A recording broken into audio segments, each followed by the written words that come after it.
Hello guys! So, ang topic natin for today, eto, mga technique na pwede mong gawin para mas lalo kang mamahalin ng lalaki. Alam nyo, kaming mga kalalakihan, simple lang naman ang gusto namin.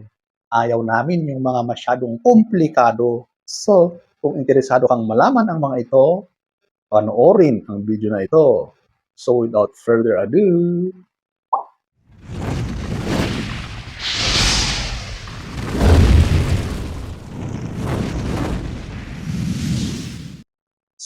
ating aalamin ang mga gawin mo para mas lalo kang mamahalin ng lalaki. Number 1, pagsilbihan mo siya. Alam nyo, wala namang ibang gagawa dyan, lalong-lalo na kapag nagsasama na kayo, kundi ikaw rin na kanyang partner or asawa.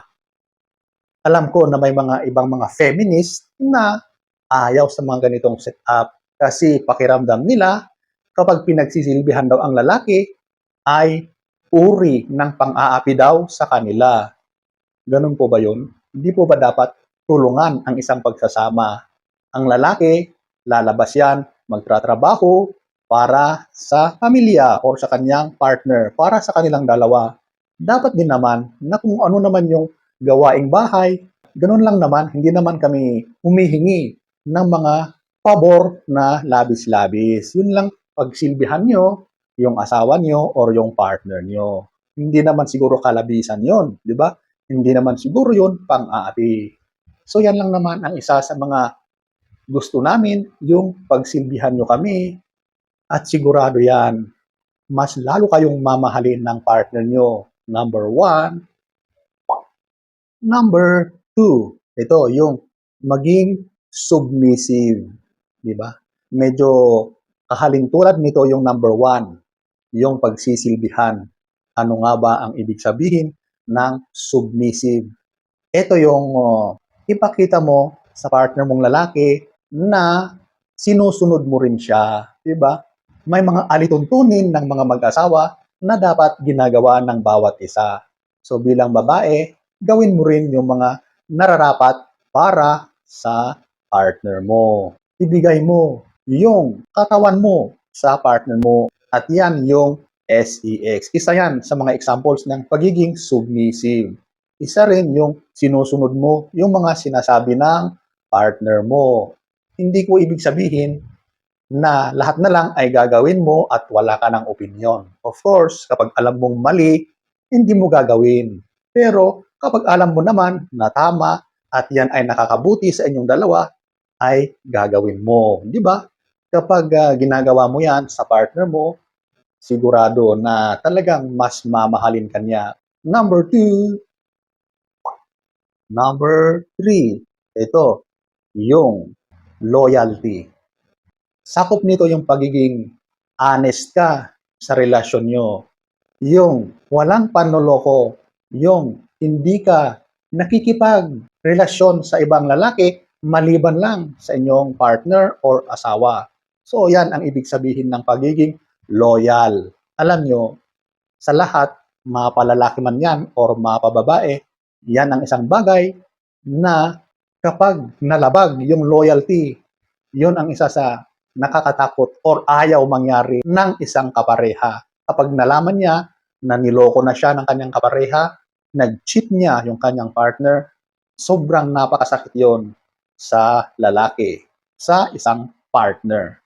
So, kapag nakita ng lalaki na loyal ka sa kanya, susuklian niya yan ng sobrang pagmamahal. So, ayan po, ang number 3. Number 4, ito yung suporta. Bilang mag-partner or mag-asawa, ikaw ang dapat susuporta sa lalaki. Ikaw ang unang-unang magpapakita or magbibigay ng support. Alam natin na may mga pagkakataon na dumarating yung mga problema, dumarating yung mga challenges sa buhay mag-asawa or sa buhay ng lalaki. Wala siyang ibang magiging karamay kundi ikaw na kanyang partner na babae. Kapag napapansin mo na yung lalaki ay may problema, may pinagdadaanan. Dapat ikaw yung unang-unang magko-comfort sa kanya. Aalamin mo kung ano yung mga pinagdadaanan niya, yung simpleng comfort mo lang, yung simpleng pagyakap mo lang sa lalaki, ay napakalaking moral boost yun para sa amin, para sa isang lalaki na dumadaan sa matinding pagsubok. So yan, kapag naipapakita mo na suportado mo siya, kahit ano pa man yung mga nangyayari, tiyak, mas lalo kang mamahalin ng lalaki. So ayan po, ang number 4. Number 5, ito yung maalaga. Oh, alam nyo, yung mga ganyang mga ginagawa ng babae sa lalaki, sobrang masaya kami kapag nakikita namin na inaalagaan kami ng aming partner. O, di ba? Yung simpleng paghahanda ng isusuot namin, yung damit namin, o di ba? Mga ganyang mga gestures, talagang nakakagaan ng damdamin. Kahit anuman yung mga bigat ng nararamdaman, problema, kapag ganyan yung nakikita namin sa aming partner, sobrang natutuwa kami. Yung concern mo lang, yung care mo, yung ipinaghahanda mo ng kanyang kakainin, ng kanyang baon, pinaglalaba mo siya. O di ba? Lahat yan, nakikita ng lalaki yan. Mas lalo kang mamahalin ng lalaki. So ayan po, ang number 5. Number 6, masayahin. Ooh. Alam nyo, mahalaga yung pagiging masaya sa isang relasyon. Kaya kapag ikaw yung partner na babae na talagang masayahin, mahahawa at mahahawa yung lalaki. So kung talagang natural na masayahin ka, yung partner mo ay siguradong lagi na rin siyang nagiging masaya kasi nakikita niya na ikaw, na kanyang partner ay masayahin, di ba? Of course, ayaw ng lalaki na makita yung partner niya na laging busangot, simangot, galit, laging nagtataray, laging nag-iirap, laging nagbubunganga. Ayaw ng lalaki ang mga ganon. Sa halip, yung pagiging masayahin, yung light ang mood or yung atmosphere. Kapag nandyan ka, gustong-gusto namin yan. So, kapag ganyan ka bilang partner, siguradong mas lalong mapapamahal ang partner mong lalaki. Number 6. Number 7. Magaling sa mga gawaing bahay. Di ba? Kapag ginagawa mo yung part mo bilang babae at inaayos mo ang inyong tahanan, nakikita ng lalaki yan. Of course, kapag umuwi siya galing sa work at ipinagluto mo, di ba? Gawaing bahay yun. Ipinagluto mo ng masarap na pagkain. Di ba? Happy-happy si lalaki.